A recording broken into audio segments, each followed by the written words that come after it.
Today, my graduate level alternative computing paradigms students are giving their poster presentation. Reducing the time taken for query processing, like the search engines in Google's and Bing, those stuffs. And I like to do that in open poster session format because this is a proven practice for student to get the best out of the students.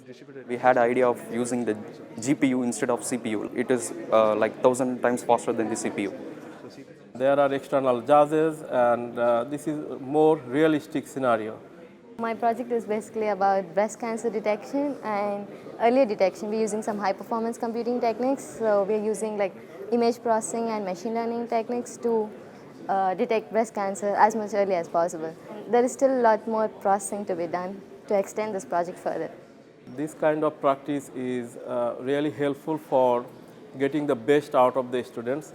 All the research institutions nationwide that we see, they also do similar kind of practice because that helps the students to compete with the real world.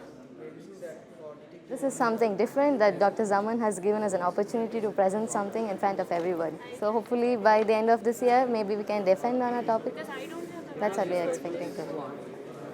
I thought this one I cannot make again.